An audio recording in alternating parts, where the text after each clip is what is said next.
Izraz Mandela učinek je prvič skovala raziskovalka paranormalnih pojavov Fiona Broom. Ime izhaja iz dejstva, da na tisoče ljudi verjame, da je nekdanji južnoafriški predsednik Nelson Mandela umrl, ko je bil še v zaporu, medtem ko je v resnici živel še mnogo let po svoji izpustitvi. Kar zadeva sam Mandela učinek, ta opisuje določene slike, dejstva in druge vidike zgodovine, ki so se na videz spremenili. Na primer položaj določenih držav na atlasu. Logotipi blagovnih znamk, ki nenadoma izgledajo drugače, ali celo naslovnice albumov iz 80. in 90. ki niso več videti enako kot prej. Mnogi ljudje so ta pojav pripisali aktivaciji velikega hadronskega trkalnika v Švici leta 2008 in trdijo, da so poskusi, ki jih tam izvajajo, povzročili, da se je naša resničnost združila z drugo ali da zdaj živimo v povsem drugačni resničnosti. Številka 10. Medtem ko smo v šoli, večina izmed nas pridobi precej dobro razumevanje zemljevida sveta in lokacije posameznih držav. To vrsto informacij je težko ohraniti v spominu leta po zaključku šolanja, vendar večina ljudi še vedno zna pokazati bolj znane države na atlasu. Zato je težko verjeti, da na tisoče ljudi po svetu verjame, da so se nekatere države premaknile na zemljevidu, medtem ko drugi trdijo, da so še vedno na istem mestu. Zaradi tega neskladja so ti primeri uvrščeni med primere Mandela učinka. Ena od držav, za katero mnogi verjamejo, da ni več na istem mestu kot prej, je Nova Zelandija. Medtem ko večina izmed nas brez težav najde Novo Zelandijo na zemljevidu sveta, saj se nahaja jugovzhodno od Avstralije, so nekateri ljudje zmedeni, ko pogledajo na zemljevid in ugotovijo, da se je Nova Zelandija očitno premaknila na novo mesto. Veliko ljudi se je obrnilo na internet, kjer so o tej skrivnosti razpravljali o temah, diskuzijskih skupinah in paranormalnih forumih, saj nimajo razlage, zakaj se je država premaknila ali zakaj so sploh verjeli, da je bila na drugem območju. Mnogi udeleženci teh razprav so navedli, da je bila Nova Zelandija včasih severovzhodno od Avstralije, njene najbližje sosede. Drugi menijo, da je Nova Zelandija na istem mestu kot prej, vendar se je Avstralija na zemljevidu premaknila bolj proti jugu kot prej. To je seveda nemogoče, zato je toliko ljudi zmedenih zaradi tega, kar nekateri raziskovalci imenujejo lažni spomini. Veliko bolj verjetno je, da so si preprosto napačno zapomnili lokacijo države, vendar nekateri ljudje niso tako prepričani. Menijo, da se je nekaj premaknilo v našem vesolju in da je Nova Zelandija zdaj na drugem območju, ker živimo v drugačni resničnosti. Ena ženska, ki prihaja iz Kalifornije, je povedala, da je pred leti kupila globus sveta in nekega dne je razmišljala o Avstralaziji in o tem, kako malo ve o tej regiji. Pogledala je globus in si zapomnila, da je Nova Zelandija zahodno od Avstralije. Ko pa je čez nekaj mesecev ponovno preverila, ni bila več na istem mestu, kar jo je zmedlo. Uporabnik Reddita je na platformi objavil, da je bil tik pred paničnim napadom, saj je imel občutek, da je bila celotna njegova resničnost postavljena pod vprašaj. Drug uporabnik je dodal, da je v osnovni šoli prejel nagrado za geografijo in ima zato zelo dober spomin na zemljevid sveta. Kljub temu pa so bili presenečeni, ko so ugotovili, kje se Nova Zelandija dejansko nahaja. Številka 9. Alexander Hamilton je ime, ki ga pozna skoraj vsak ameriški državljan. Rojen je bil leta 1755 na britanskih zahodnih Indijah in je začel delati pri 11 letih, potem ko je njegov oče zapustil družino in jih pustil, da se znajdejo sami. Najprej je našel delo kot uradnik v računovodskem podjetju v New Yorku, nato pa se je postopoma povzpel do knjigovodje in na koncu do vodje. Nato je začel študirati v New Jerseyju, kjer je bil odličen študent, vendar je moral študij prekiniti zaradi upora ZDA proti Veliki Britaniji. Podpiral je bostonsko čajanko, leta 1775 pa je izdal serijo brošur, v katerih je izrazil podporo bojkotu britanskih izdelkov, ki jih je Amerika uvažala in izvažala. In pisal je o svojem mnenju glede britanske politike v Quebecu v Kanadi. Skozi leta se je Hamilton vedno bolj vključeval v politiko in začel študirati pravo v Albanyju. Bil je izvoljen v kontinentalni kongres in nato začel trditi, da Amerika slabi zaradi členov konfederacije. Nato je postal prvi finančni minister, v tem času pa je ustanovil Narodno banko, upravljal dolg iz revolucionarne vojne in ustanovil ameriško kovnico. Bil je avtor 51 od 85 esejev federalističnih spisov in je imel pomembno vlogo pri ratifikaciji ameriške ustave. Ustanovil je tudi federalistično politično stranko, ki se je razvila v dvostrankarski sistem, ki v ZDA obstaja še danes. Najbolj pa si ga zapomnimo kot enega od očetov ustanoviteljev Združenih držav Amerike, zaradi česar je zdaj predmet skrivnosti Mendelovega učinka. Hamilton je živel zanimivo in včasih kaotično življenje. Tudi njegova smrt 12. julija 1804 je bila zelo nenavadna. Takrat je bil Hamilton že dolgo v sporu s podpredsednikom Aaronom Burrom. Obtožil je Burra, da je politični oportunist brez načel in celo aktivno lobiral proti njemu. Leta 1804 je Burr kandidiral za guvernerja New Yorka, vendar je Hamilton ponovno posegel vmes. Na eni izmed večerij so slišali Hamiltona, kako je Burra označil za nevarnega človeka. Burr pa je menil, da je to škodovalo njegovi karieri in ugledu. Zahteval je opravičilo, vendar je Hamilton to zavrnil. Zato sta se moška odločila, da bosta svoje razlike rešila z dvobojem. Zjutraj 11. julija sta se srečala v New Jerseyju in potem, ko so bila pravila določena, sta oba ustrelila. Hamilton je zadal drevo nad Burjevo glavo. Burjev strel pa je zadel cilj in Hamilton je naslednji dan umrl. Tako se je končalo Hamiltonovo zanimivo in razgibano življenje. A stoletja kasneje še vedno bir domišljijo mnogih ljudi zaradi Mandela učinka. Nekateri ljudje so povedali, da so bili v neverici, ko so izvedeli, da Hamilton nikoli ni bil predsednik ZDA. Večina zgodovinarjev in učenjakov meni, da ta zmotno prepričanje izhaja iz dejstva, da se je pojavil na ameriškem denarju in da je bil eden od očetov ustanoviteljev. Nek moški je povedal, da se jasno spomni, da so ga v šoli učili, da je Hamilton bil 10. predsednik in da je zmagal v dvoboju proti Burru. Celo spominja se, da je bil na to temo narejen muzikal, ki ga zdaj ne more več najti. Številka 8. Ko govorimo o učinku Mandela, je film Čarovnik iz Oza pogosto omenjen, saj je predmet ne le enega, temveč več primerov tega nenavadnega pojava. In celo nekateri zagrizeni oboževalci filma so izrazili svojo zmedenost zaradi sprememb, ki so bile očitno narejene. To je eden najbolj znanih filmov vseh časov, zato bi bilo logično, da smo večina izmed nas zelo dobro seznanjeni s prizori, ki smo jih gledali neštetokrat. Toda zahvaljujoč objavam na spletu vemo, da temu ni tako. Za tiste, ki filma ne poznajo, spremlja siroto po imenu Dorothy, ki prihaja iz Kansasa. Medtem ko ona in njen pes Toto živita na kmetiji s starimi starši, zaideta v težave, ko Toto ugrizne sosedo in Dorothy pobegne, ker se boji posledic. A Dorothy se odloči vrniti domov, ko ugotovi, da se bliža tornado. In medtem ko se skriva v svoji spalnici ob uničenju hiše, zaradi tornada izgubi zavest.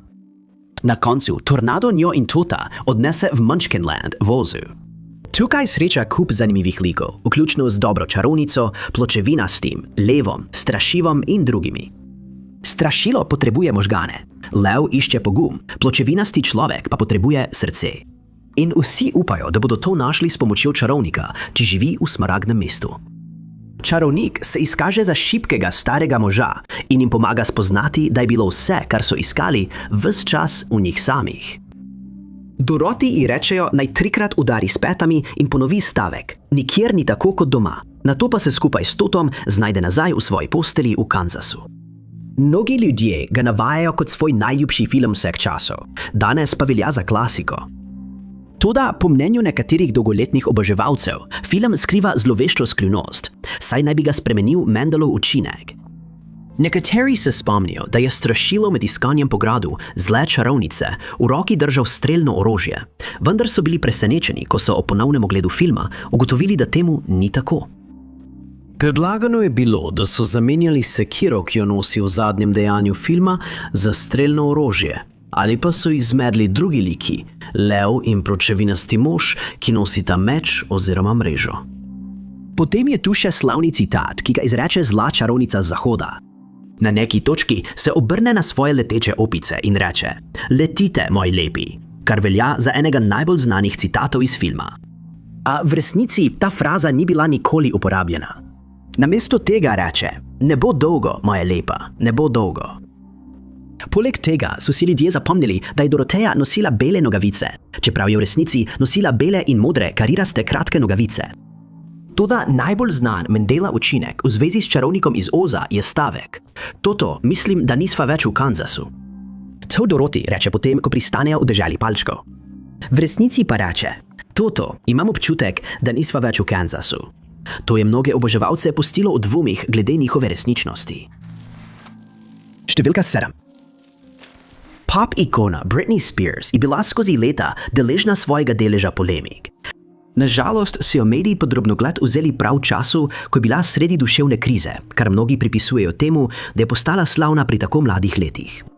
Je tudi predmet nenavadne teorije zarote, ki namiguje, da prava Britney Spears v resnici ni več živa in da so jo pred mnogimi leti zamenjali z dvojnico. To, verjamejo ti teoretiki, pojasnjuje drastično spremembo njene osebnosti in duševno krizo, skozi katero se je prebijala v zadnjih letih. Ta teorija je na spletu pridobila toliko pozornosti, da so ljudje začeli primerjati stare fotografije Britney Spears z novejšimi. Pri tem pa so izpostavljali razlike v strukturi njenega obraza, obliki ušes, oči in celo ušesnih mečic. Britney Spears se je na to teorijo javno odzvala in se ji nasmejala kot nečemu, kar je zgolj zabava. Seveda je zanikala, da bi bila zamenjava in poudarila, da so to teorijo pripisovali tudi drugim pevcem, kot sta Avril Lavigne in Paul McCartney. Pogosto jo omenjajo tudi v razpravah o učinku Mandela. Skrivnost pa se nanaša na glasbeni video za njeno pesem Ups, spet sem naredila isto, ki je postal svetovna senzacija takoj po izidu. Pesem se pojavi na drugem albumu Spearsove z enakim naslovom, s katerim je postala znano ime v vsakem gospodinjstvu. Do tega trenutka je zbrala milijone oboževalcev, večina jih je znala na pamet besedila večine njenih pesmi. Glasbeni video je prejel ogromno publicitete in je bil več mesecev predvajan na glasbenih kanalih po vsem svetu. V videu je Britney Spears oblečena v rdeč mačji kombinezon in obdana s plesalci v srebrnih oblačilih. V teh zgodnjih fazah njene kariere je ta obleka postala ikonična, kar še bolj čudno naredi dejstvo, da je zdaj del Mandelovega učinka. Oboževalci so si ta glasbeni video samo na YouTubeu ogledali več kot 11 milijonov krat. A vendar je ena majhna podrobnost povzročila veliko zmede med njenimi oboževalci. Mnogi so izjavili, da se jasno spomnijo, da je Spearsova med nastopom v videu nosila črne slušalke z mikrofonom. In ko so si video po letih ponovno ogledali, ga sumljivo ni bilo. Običajno bi to lahko zavrnili kot zgolj lažen spomin, vendar se je na tisoče ljudi pridružilo tej razpravi in trdijo, da se je nekaj spremenilo v naši časovnici, ter da je mikrofon Britney Spears nekako izginil v tem procesu. Drugi so poskušali najti bolj verjetne razlage za to in so opozorili na dejstvo, da je bila ob izidu akcijske figure Britney Spears priložena slušalka in mikrofon kot dodatka.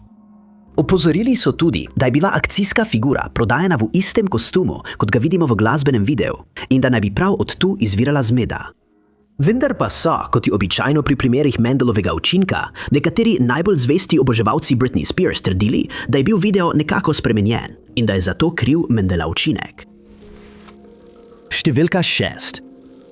Mora biti precej zaskrbljujoče za nekoga, ko ugotovi, da si je desetletja napačno zapomnil povsem običajen vidik svojega življenja.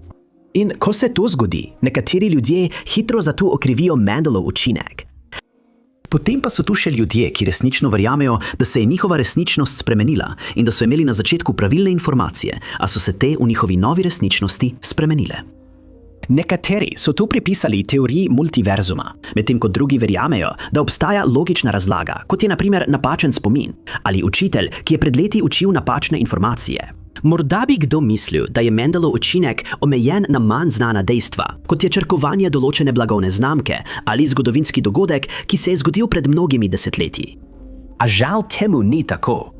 Za nekatere res vsakdanje napake je bil okrivljen ta pojav, kar dokazuje dejstvo, da na tisoče ljudi šele zdaj ugotavlja, da so ZDA sestavljene iz 50 zveznih držav, čeprav so vse življenje verjeli, da jih je 52.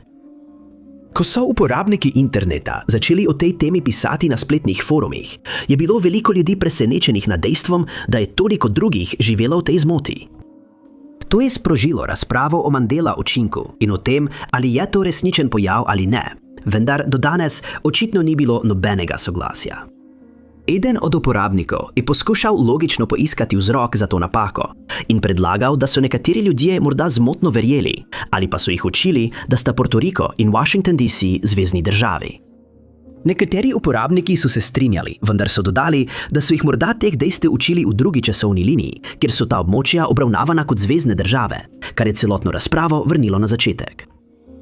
Eden od uporabnikov je opozoril, da je internet poln objav ljudi, ki verjamejo, da obstaja 52 zveznih držav. In vprašal, zakaj, če je to lažen spomin, niso mislili, da jih je 51 ali 53.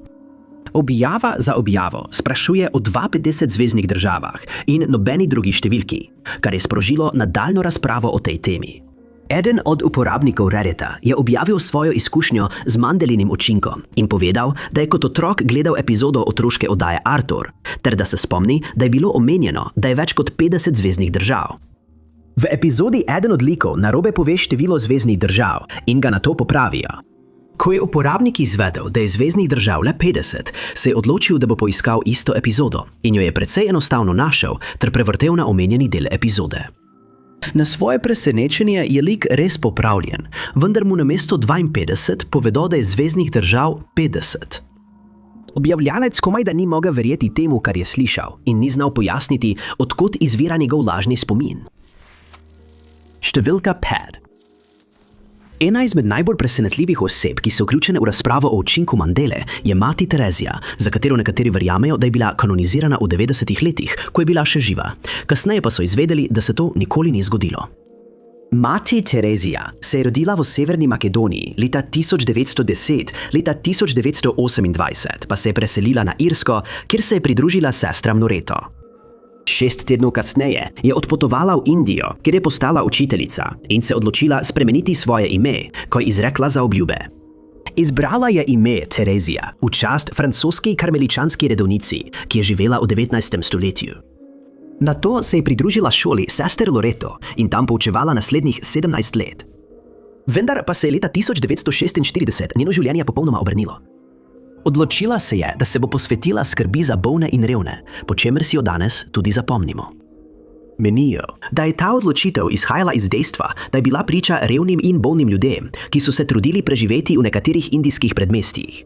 In potem, ko se je posvetila temu poslanstvu, se je preselila v eno od teh območij. Sestavila je peticijo, ki je bila predstavljena občinskim oblastem, te pa so se nato odločile, da ji podarijo romarski hostel v bližini svetega templja boginje Kali, hindujske boginje.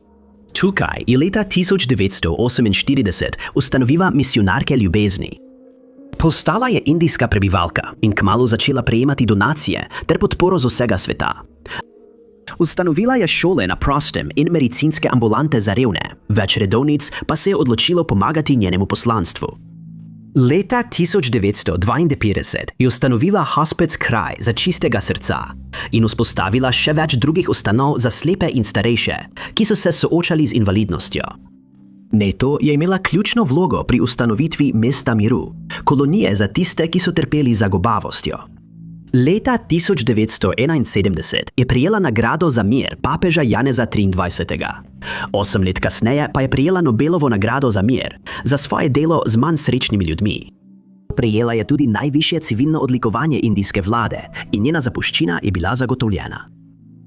Leta 1989 je doživela srčni napad in se zaradi svojega zdravja odločila odstopiti. Leta 1997 je za svojo naslednico imenovala sestro Namalo. Umrla je 5. septembra 1997 v starosti 78 let, medtem ko je še vedno živela v Kolkati. V 2 letih po njeni smrti je katoliška cerkev začela priprave na kanonizacijo matere Tereze, kar pomeni, da bi bila razglašena za svetnico. Papež Janez Pavel II. Je ukazal, da se postopek pospeši in bila je razglašena za blaženo oktobra 2003. Leta 2016 jo je kanoniziral papež Frančišek, vendar je to dejstvo mnoge ljudi pustilo v dvomih. Podobno kot zmotno prepričanje o času, ki ga je Nelson Mandela preživel v zaporu, se mnogi spominjajo, da je bila mati Terezija razglašena za svetnico, ko je bila še živa, ne pa več let po njeni smrti.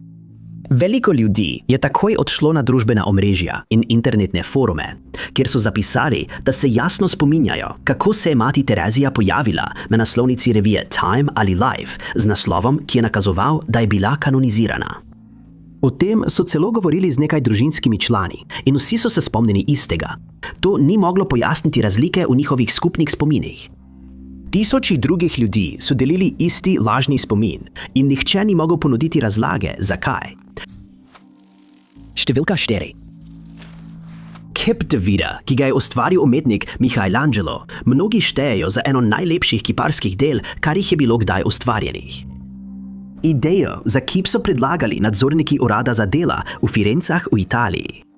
Namenjen je bil kot eden od 12 takšnih del, ki so bila naročena. Prvo med njimi pa je bil kip Jošue, ki ga je ustvaril Donatello. Naslednji, kip Herkula, je ustvaril Donatello učenec Agostino di Duccio leta 1463 in njemu so naročili, da ustvari marmornat kip Davida kot mladega moža. 2 leti kasneje je začel ta projekt, vendar se je po smrti Donatella Ducciovo delo ustavilo. Izrezal je le noge, tup, stopala in nekaj draperije na figuri. Antonio Rosalino je bil zadolžen za dokončanje dela, vendar je bila pogodba na to preklicana. Marmornat blok je začel propadati, saj je bil več kot 25 let izpostavljen dežju in vremenskim vplivom. Poiskati so morali novega umetnika. Sprva so razmišljali o Leonardu da Vinciju, vendar so leta 1501 prosili Michelangela naj dokonča delo. Plačali so mu 6 fiorinov na mesec in povedali, da ima 2 leti časa, da dokonča delo. Ob kipu so postavili stražarja, da bi preprečili, da bi drugi umetniki namenoma poškodovali delo, saj jim ni bilo všeč, da so za to nalogo izbrali 26-letnega Michelangela. Kljub temu je nekaterim umetnikom uspelo poškodovati kip, saj so vanj metali kamne in številne od teh sledi so vidne še danes. Okoli kipa so postavili oder, da je imel Michelangelo dostop do najvišjih delov in lotil se je dela z leti, ki jih je izdelal sam. Leta 1504 je bil blizu dokončanja kipa. Florentinske oblasti pa so ugotovile, da ne vedo, kako bi kip, ki je bil visok približno 5 metrov in je tehtal več kot 8 ton, dvignile na streho katedrale. Odločili so se, da ga bodo raje prepeljali v Palazzo della Signoria. Izbrali so to možnost in kip so leta 1504 postavili pri vhodu. Tam je stal več kot 300 let, v 19. stoletju pa so opazili, da so se na levi nogi kipa začele pojavljati majhne razpoke. Ker so sumili, da je to povzročila neenakomerna podlaga, so kip prestavili v galerijo Akademije. Leta 1991 je umetnik Piero Cannata vstopil v galerijo s kladivom, ki ga je skril pod oblačila, in napadel kip ter poškodoval prst na njegovi levi nogi. Po aretaciji je trdil, da mu je uničenje kipa ukazal model slikarja iz 16. stoletja. Kip je še danes razstavljen v galeriji in 100.000 ljudi so pripotovali na to območje, da bi si ga ogledali. Je pa tudi predmet nenavadnega in nepričakovanega Mandela učinka. Ko ljudje izvejo, da je bila figura Davida ustvarjena s srčastimi zenicami, so običajno skeptični in sprva tega dejstva nočejo sprejeti. Tudi nekateri, ki so kip videli v živo, tega niso vedeli in zato krivijo Mandela učinek. Prepričani so, da so bile zenice okrogle in običajne, ko so kip videli, in celo trdijo, da bi nenavadno oblikovane zenice takoj opazili. Ostaja neznano, zakaj se je Michelangelo za to odločil, saj to nikakor ni bila običajna praksa. Prav tako pa se zdi, da nikoli nikomur ni povedal, zakaj je sprejel to odločitev. A to ni edino neskladje, ki so ga ljudje opazili. Več obiskovalcev kraja meni, da njegova desna roka ni več v istem položaju. In ker je to nemogoče, verjamejo, da so kip Davida prvič videli v drugi resničnosti. Številka 3. Medtem ko izraz leta svinca označuje več evropskih držav, ki so se v poznih 1900-ih spopadale z obdobjem hudih družbenih in političnih pretresov, si ga najbolj zapomnimo po Italiji, kjer so bili ti problemi prisotni med letoma 1960 in poznimi 80-imi. To je bil čas izjemne negotovosti, saj so frakcije za skrajne levice in skrajne desnice skušale strmoglaviti italijansko vlado in pri tem niso izbirale sredstev, da bi dosegle svoj cilj.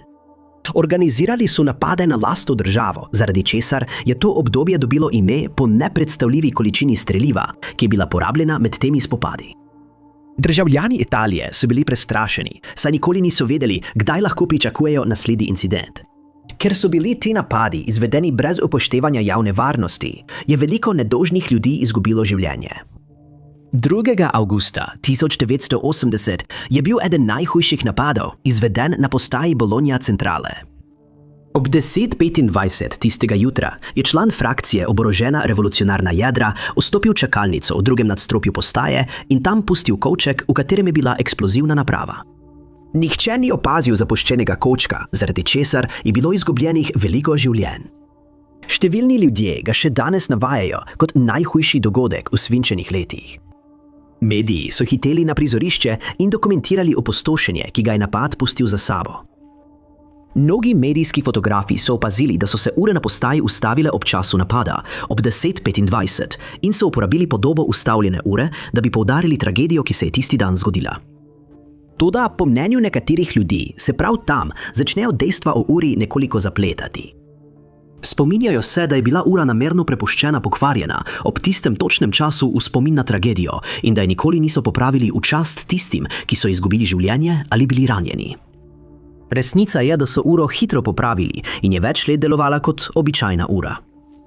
NATO se je leta 1996 pokvarila in odločili so se, da jo ponovno nastavijo na 10:25, ter da naj za omenjene namene zavedno ostane na tem času. Nikoli je niso popravili in danes služi kot spomenik tistim tragičnim dogodkom. Ko so se pojavile novice, da bodo to storili, mnogi ljudje, nekateri iz Bolonje, niso mogli razumeti, zakaj je to novica, saj so bili prepričani, da je ura vedno stala na tem točnem času in da je niso popravili od leta 1980. Ekipi psihologov se je to zdelo zanimivo in se odločila opraviti raziskavo. Zaslišali so več 10 ljudi in ugotovili, da celo nekateri zaposleni na postaji niso nikoli vedeli, da je ura delovala 16 let. Zaslišali so 180 ljudi, ki so vsi redno uporabljali postajo ali tam delali. Raziskovalce je presenetilo, da je 92% ljudi verjelo, da ura nikoli ni bila popravljena, čeprav so jo redno videvali na lastne oči. Ko so bili rezultati raziskave objavljeni, se je javilo še na tisoče ljudi, ki so trdili, da živijo v Italiji in so vedno vedeli, da se je ura tisti dan ustavila in da je od takrat ostala pokvarjena. Mnogi so težko verjeli, da je to lahko zgolj kolektivni lažni spomin in so namigovali, da se dogaja nekaj veliko bolj zloveščega. Kot je bilo pričakovano, nekateri zato krivijo učinek Mandela in verjamejo, da ista ura obstaja v drugi resničnosti ali pa nikoli ni bila popravljena. Številka 2. Če je kdaj obstajala skrivnost učinka Mandela, ki bi povzročila ogorčenje, je to tista, ki se nanaša na polnočno ježo Paula Riverja. Ta dogodek pogosto navajajo kot enega najpomembnejših v ameriški zgodovini, zato toliko ljudi noče verjeti, da imajo napačna dejstva. Aprila 1775 so domoljubi v takratni provinciji Zaliv Massachusetts izvedeli za britansko zaroto, da bi zatrli provinčno vlado Massachusettsa. Odločili so se, da je treba poslati opozorilo minutmanom province, preden bi britanske čete lahko prispele, in sinovi svobode so dobili to nalogo.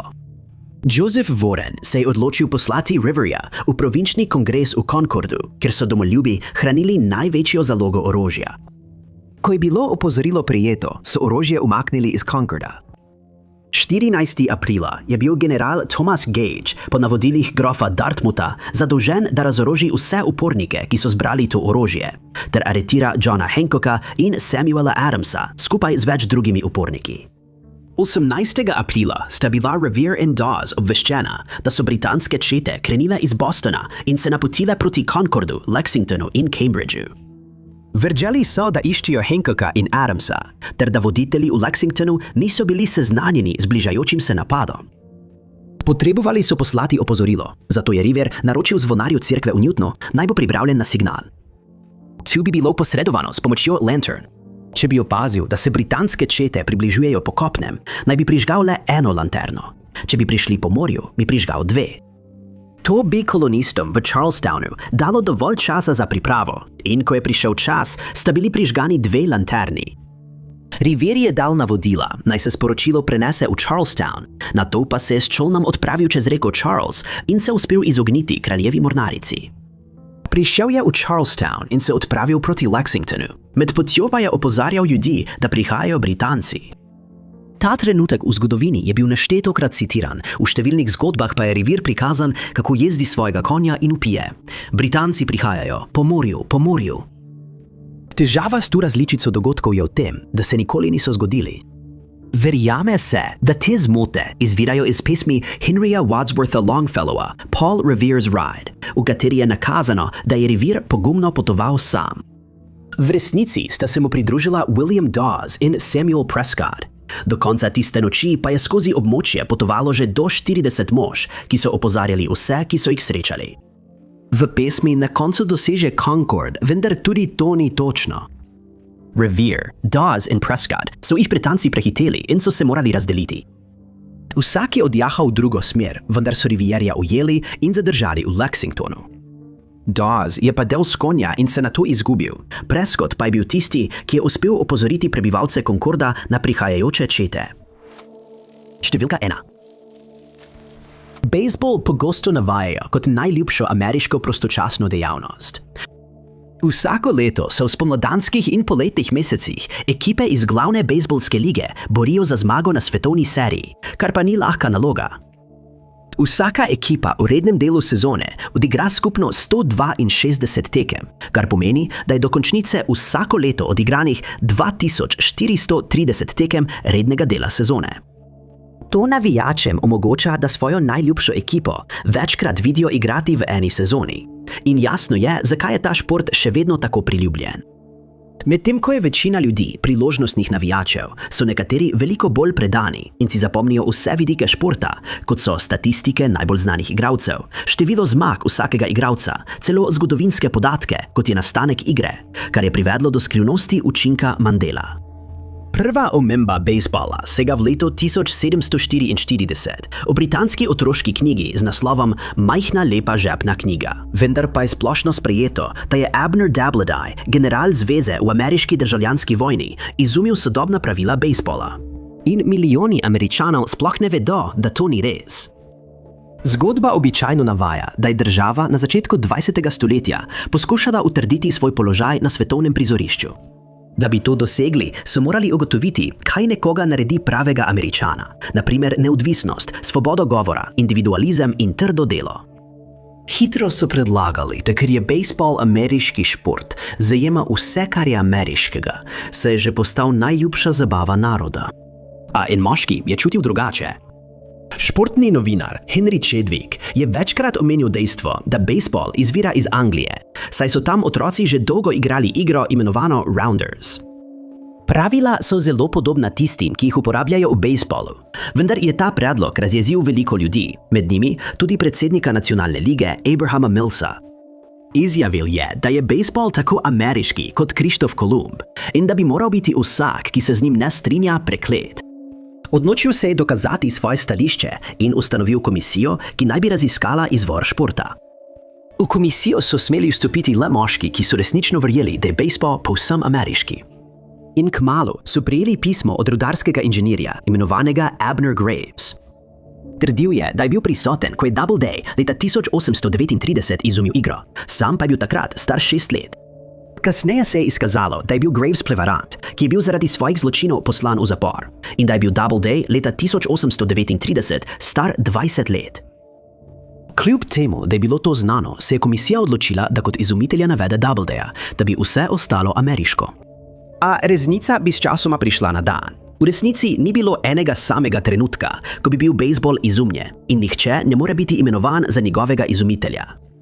Namesto tega se je verjetno razvil iz igre rounders in se skozi leta preoblikoval v igro, ki jo danes vsi poznamo. Vendar pa veliko ljudi tega noče sprejeti in menijo, da je šport res izumil Doubleday, le v neki drugi resničnosti, ki je bila od takrat izgubljena. Najlepša hvala, ker ste gledali. Če vam je bil ta video všeč, pritisnite gumb za všeček.